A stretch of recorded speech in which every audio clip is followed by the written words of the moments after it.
City तहलका channel के दर्शकों, मेरा नमस्कार। मैं ज्योतिष आचार्य सुरेंद्र सिंह। आज हमें श्री अमरजीत जी का पत्र मिला।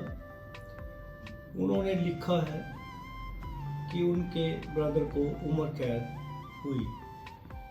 क्या इसमें कोई हाई कोर्ट में जाके कोई छूट मिलेगी, कोई बचाव हो सकता है?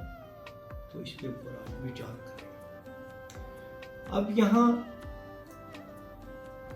इनका जन्म लगन कर्क है और राशि इनकी तुला है।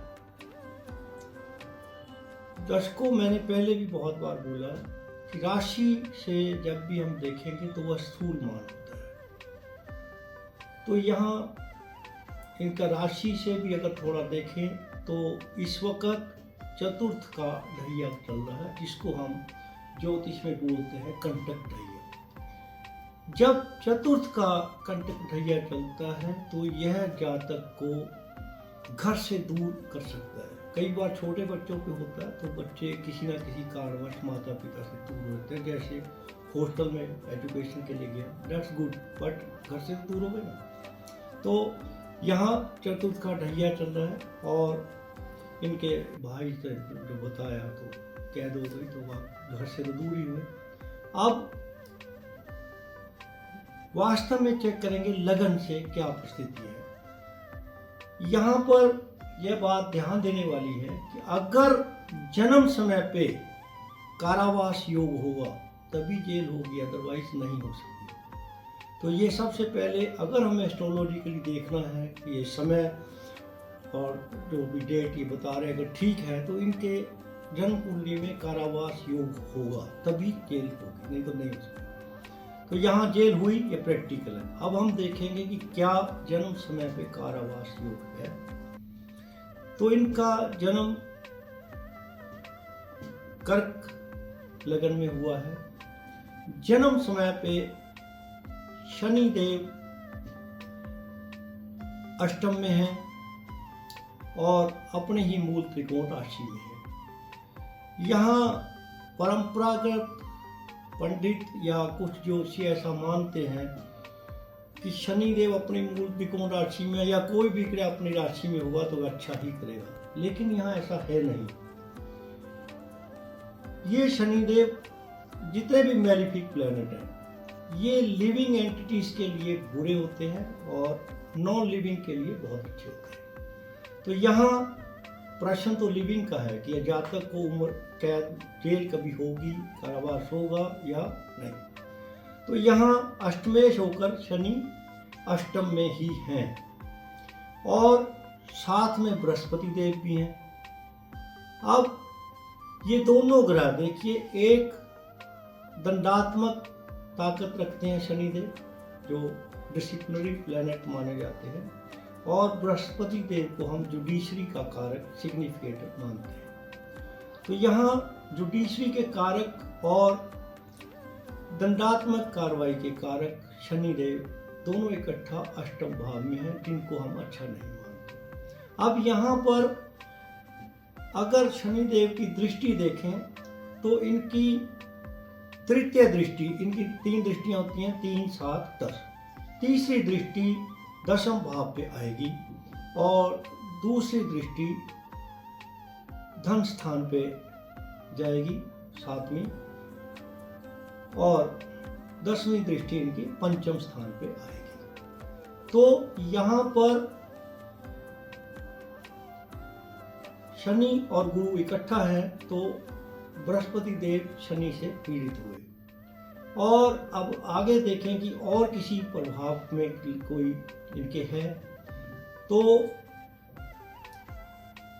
इनके चतुर्थ भाव में राहु देव भी बैठे हैं। राहु देव की भी 3 दृष्टि हैं। अब राहु देव की पंचम दृष्टि अष्टम भाव पे आई तो बृहस्पति देव और पीड़ित हुए, और सप्तम दृष्टि इनके कर्म भाव पे गई और इनकी नवम दृष्टि जो है 12वें भाव पे गई, जिसको हम विदेश जाने के लिए बहुत अच्छा मानते हैं, लेकिन कारावास भी यह भाव दिखाता है। जब भी दर्शकों अष्टम और द्वादश भाव में कोई संबंध बनेगा तो यह कारावास को भी दर्शाता है।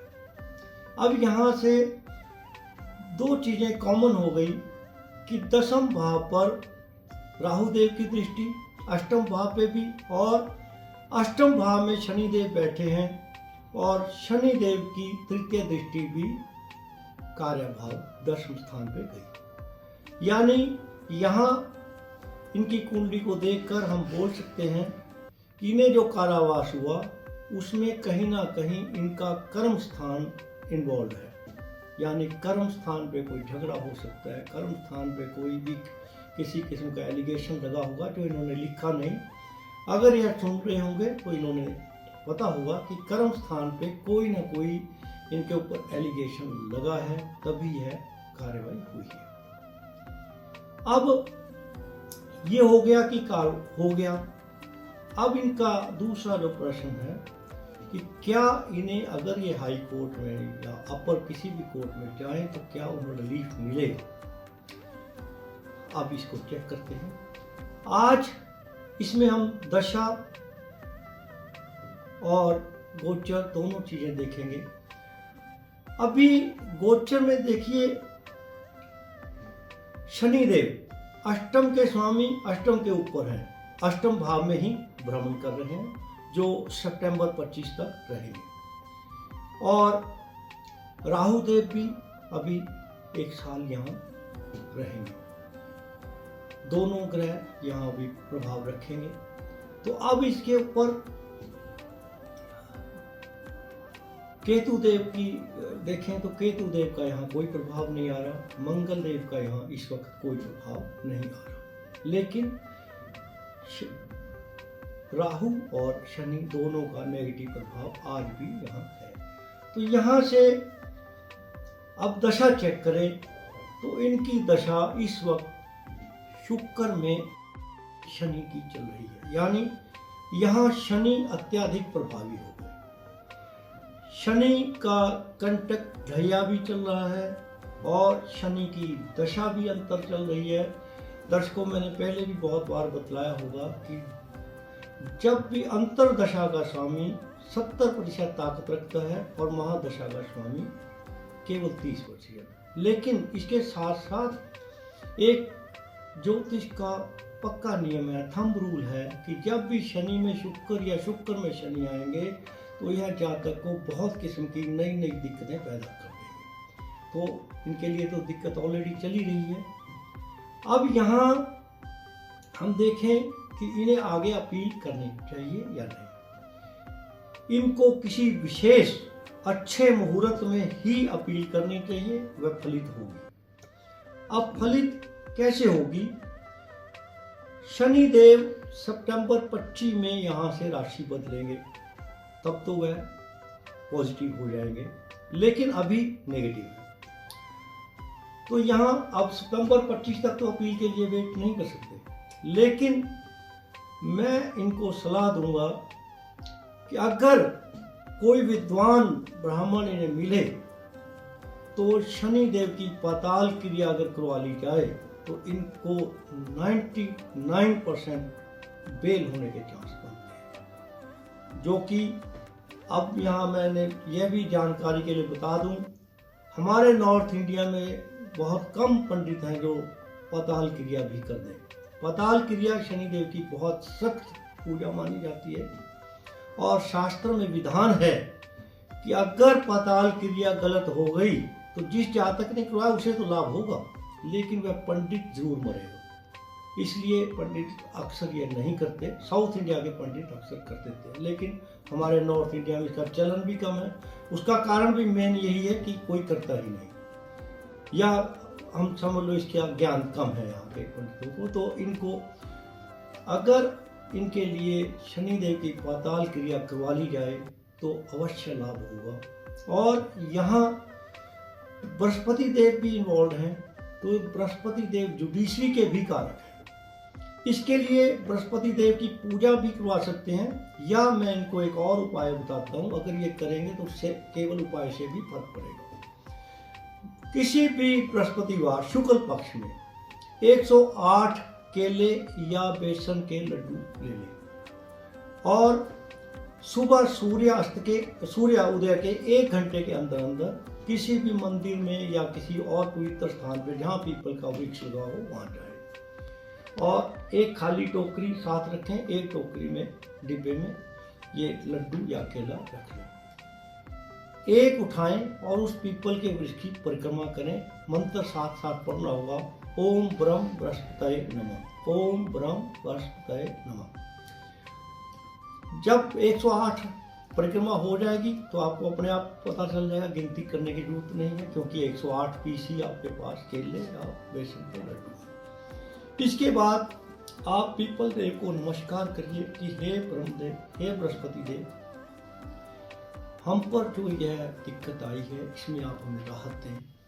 तो अगर आप ये करते हैं और सुबह करते हैं तो इससे आपको बृहस्पति देव की फिर पूजा करवाने की आवश्यकता नहीं रहेगी और जुडिशरी इनके हक में लगभग आ जाएगी और इसमें इनको